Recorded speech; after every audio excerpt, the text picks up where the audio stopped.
Lovely to see you. And thank you for coming yesterday. No, don't, because I felt that it's my duty as an Indian to voice my anguish, my apprehension at what's happening. And before coming, I was just looking through the pages. There's a big book I have, your grandfather's name. Achha.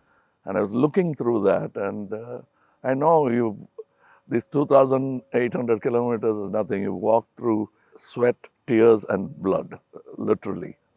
And we have seen history happen from the inner circle. I've watched it from the outer circle. So walking with you, if I don't come with you, it's not fair. My nephew's a photographer. So I said, listen, I want to give a little present to my friend Kamal Hassan. And I said, give me a picture, one of your pictures, as a gift to him. So I want you to guess what he came up with. What picture do you think he gave me? I don't know. Wow. Come, let's go and see it. Yeah. Oh, it's here. Tells you what Kamal is, right? And so this is what he gave me. What he came up with. Oh. Oh, he shot this? He shot this, and that's for you, because it tells us your approach, your attitude to life, and the fact that you're a great Indian and a great Tamil. Thank you. And we're proud of you. Thank you. It looks nice, huh? Oh, lovely. I'm quite interested in how you see what is going on in India.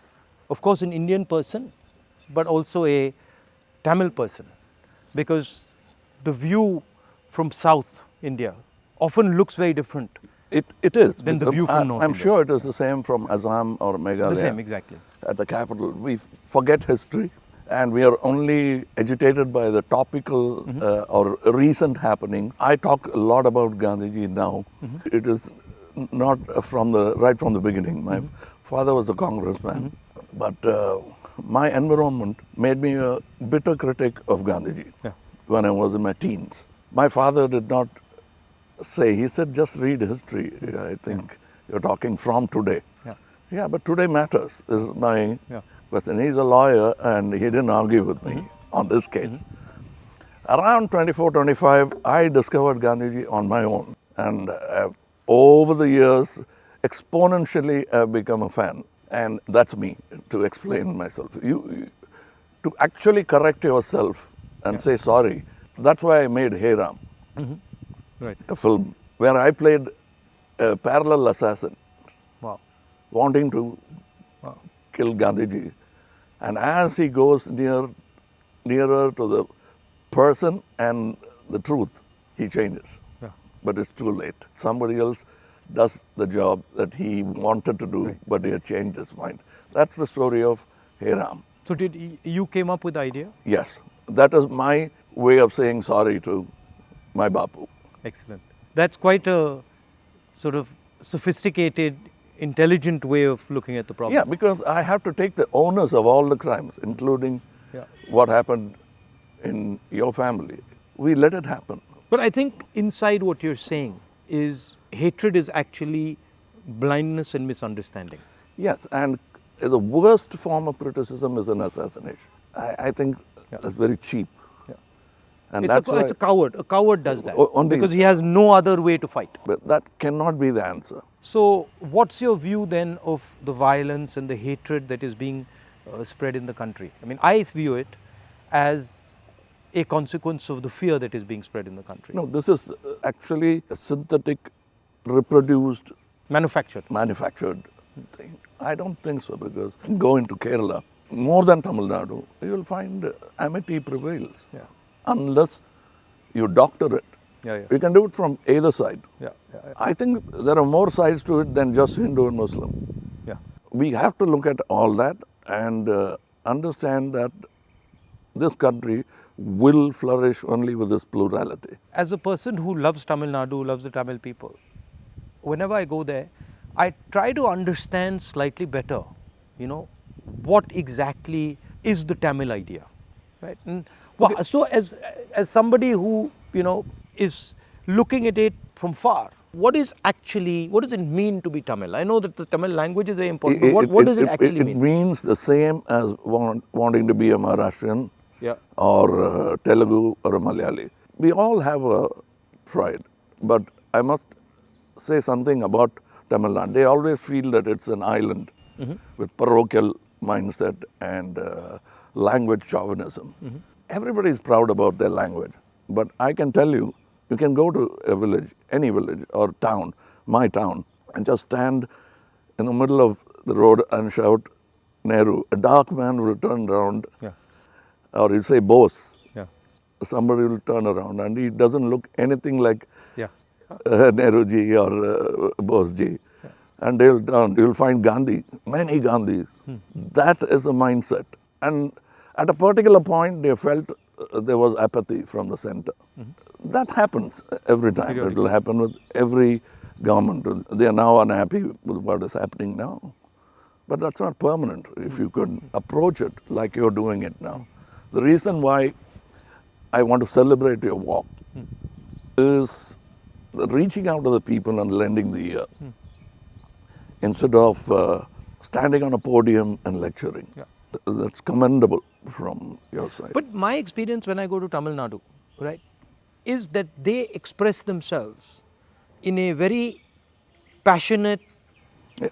it's different expression. So if you go to Maharashtra, people show affection, but the way the Tamils show affection is something completely different. I get that feeling when I go there, and I always wonder, what is that exactly? How does it, why such strong affection or strong expression or so passionate? It's part of the culture. It's a very old culture, and they've seen wars, they've seen battles, they've learned a lot from Jainism, Yeah. Buddhism. It's a mixture of everything. That kind of affection was enjoyed by Kamaraj, Yeah. MGR, Yeah. all those leaders. They are moved to tears, Yeah. laughter, screaming Yeah. when they see the man of the. I think around the country it's like that with variations. And also the Tamil language is very important to them. Yes, I think even non-religious, godless people celebrate Tamil and worship Tamil. So you said you've got, you're doing this fashion business, and so you know a lot about what is going on in the rest of the world. How do you see the United States, China, these countries? Where do you see India's place in all this? Nowhere less than them, Yeah. but we should walk the talk. Yeah. Like you're doing, every Indian must walk the talk. I want to be, or simply resigning yourself to calling it a third world country. Yeah. You can't do that anymore. That's blasphemy. And you said in our earlier discussion that production has a lot to do with it. The ability to produce something and Yes. sell it outside India, not just in India. Yeah, we can't have a toddy mindset because you can't bottle it. It has to be had Right. then and there. We are in G20 not because of one government, Yeah. successive governments, and whatever good they could do, that has accumulated and come to this day. So we are aware of that. And you were talking about China. I want you to say more. The security of the country, both internal and external. Yeah. Your opinion on it. I was speaking to some ex-servicemen the other day, and I was mentioning to them that security today in the 21st century, it's not good enough just to say, okay, what do our borders look like, right? Because security today has become a holistic thing. You don't necessarily get attacked from the borders. You can get attacked from inside. You can get attacked by cyber weapons. You can get attacked by, use of your media. So in the 21st century, one has to have a global view about security. And that's where I think our government has completely gone and miscalculated. We constantly hear about what is going on the border. And the fact of the matter is that China has taken 2,000 kilometers of our territory, okay, square kilometers. And frankly, we haven't said anything. The Prime Minister hasn't said anything. The military has clearly said that they're sitting in our territory, but the Prime Minister said nobody has come. This sends a very clear message to China. And the message is, we can do whatever we want, and India will not respond, right? And in fact, in some of the conversations that they are having with our military, they're actually making the statement that, look, your Prime Minister himself has said we are not in your territory. So what is the conversation about? So that's one aspect of it. Yeah, to them it will look like we are whistling in the dark to allay fear. Yeah. No, and Looking somewhere no, else. imagine if you are the leader, right? And your forces and my forces are negotiating, and your forces are coming and saying you're in my territory, and then I say no, but your leader has said we're not. So it destroys the entire negotiation position of Yes, India. yes. Right? So that's one aspect of it. The second aspect of it is how conflict has been transformed, and conflict has been transformed because earlier you fought on a border, now you fight everywhere, right? So you fight by shutting down power stations, you can fight by attacking the railway system, you can fight by militarily attacking, you can And fight. the oldest trick is to Yeah. contaminate border. Yeah, so you can do that. So the single most important thing in the 21st century is that a country has internal cohesion, that there's harmony in the country, that people are not fighting, that there's peace in the country, and the country has a vision. The point is not going to war, right? The point is being in a position where you cannot be attacked. And there's a link between a weak economy, a confused nation without vision, hatred and anger, and the Chinese sitting in our territory. Because they know that we are dealing with internal matters, internal confusion, an internal lack of harmony, and so they can just go in and do whatever they want. So that's one element of the problem. The other huge element of the problem is what has happened in Ukraine, right? And essentially what the Russians have done in Ukraine is they've said, look, we will not accept that the Ukrainians have a strong relationship with the West. And they've basically told the Ukrainians, if you have a strong relationship with the West, we will alter your geography. And that is the exact same principle that can be applied in India. What the Chinese are saying to us is, be careful with what you're doing, because we will alter your geography. We will enter Ladakh, we will enter Arunachal, and what I can see is them building a platform for that type of an approach. So as an Indian person, I don't want to be somebody who's warmongering, but I'd like our country to be aware that there are real problems on the border, and those problems on the border are connected to what is going on inside our country. When Indian fights Indian, when the economy doesn't work, when there's joblessness, our external opponents can take advantage of that situation. Yeah, so because that's broadly it's an opportune moment Yeah. of distracted. Yeah. So one of the things that we've constantly telling our government is talk about it. If you don't want to talk through the media, at least talk to the opposition. We understand these things. We might be able to help you, advise you, bounce ideas off us, but they just don't listen. So it's the approach that we understand everything.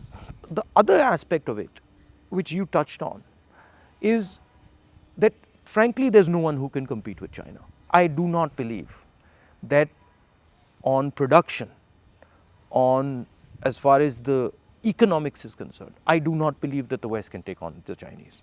I believe that India can take on the Chinese. We have the population. We have the population, we have the people.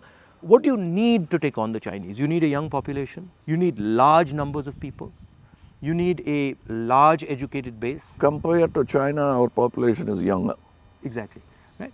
And if you see the West, right, and this might be a bit controversial, but they've got too much, they're flabby.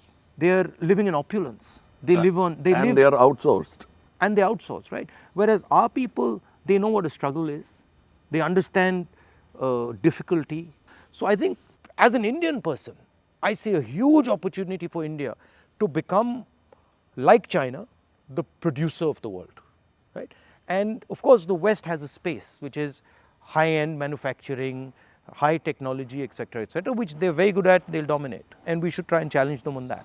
But I do not think they can compete with China on the large-scale manufacturing, blue-collar work. And I think that's the tragedy, that we are walking on these streets, you walked with us, and all our children are saying we are unemployed, when in fact we could have huge amounts of employment through our agricultural system, through sort of manufacturing. The constant neglect of agriculture is disgruntled many Tamilians.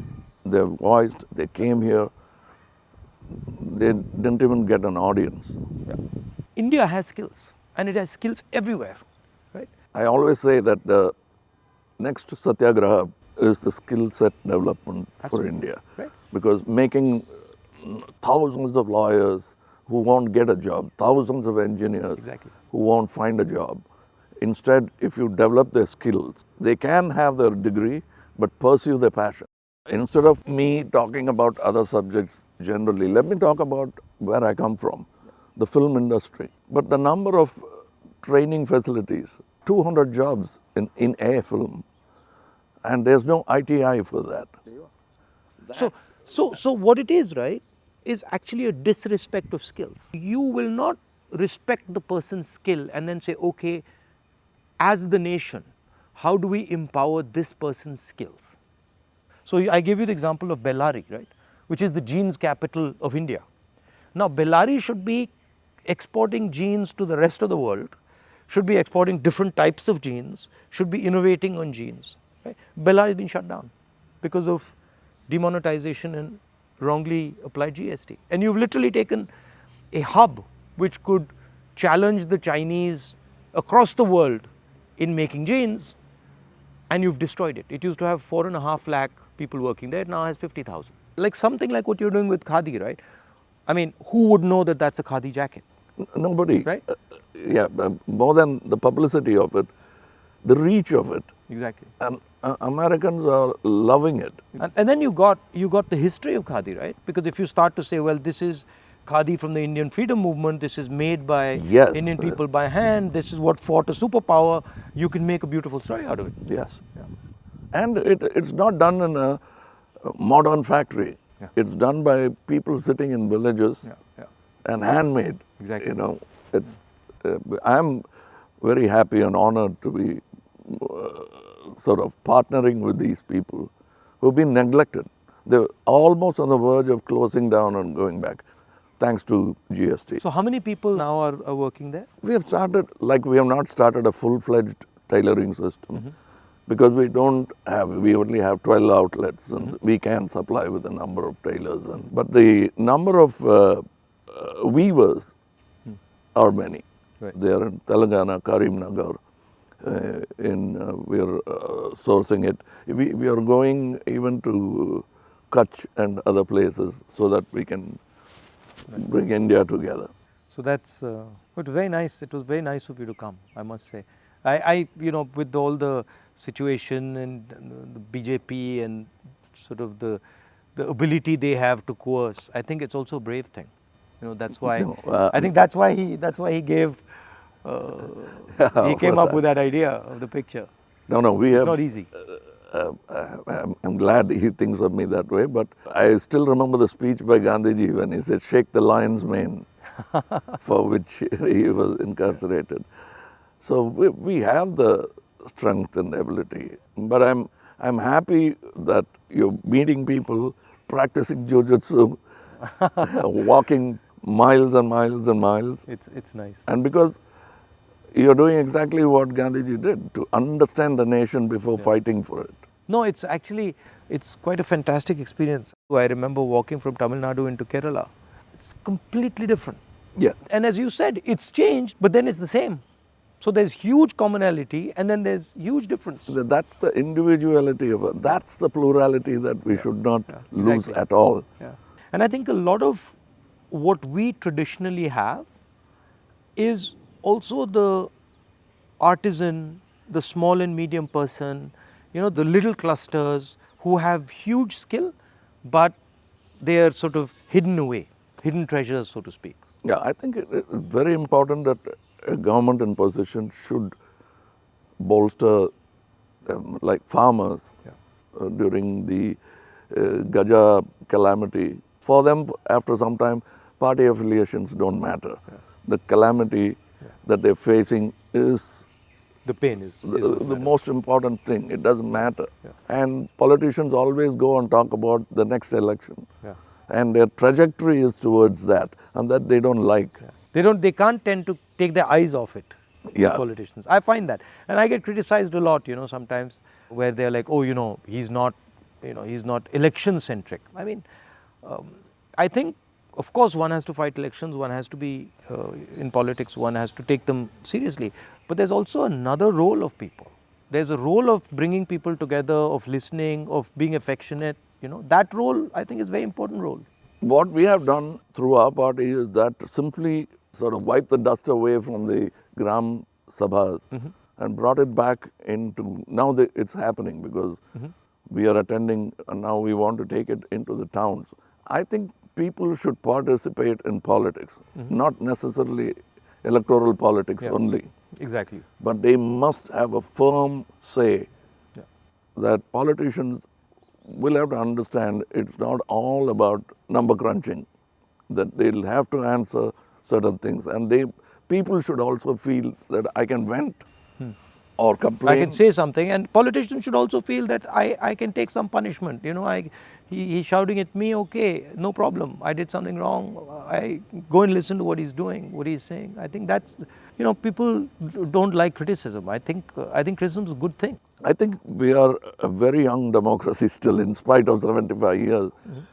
The reminiscence of the monarchy is still in our mind. Yeah. Now that's a profound thing you've said. It's true. It's still, they want loyalty. And politicians who are in power want to somewhere behave like a king. Because it's not too far behind in history that we had princely states. 70 years, yeah. But I think if you look, a lot of sort of our chief ministers and leaders, the approach is that of a king. You know, you're like unilateral decisions. I will do whatever I want, not taking into account what people feel, not listening. I think there's quite a lot of that. Yeah, and they are offended when you call them a civil servant. Yeah. I'm not a civil servant. Yeah. I'm in position, I'm in power.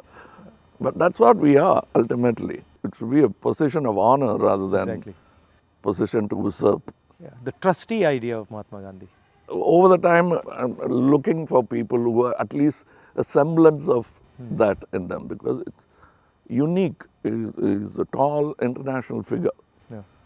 And that we realize when he's not there. Well, anyway, I won't keep you. No, I'm keeping you. It's lovely to see you.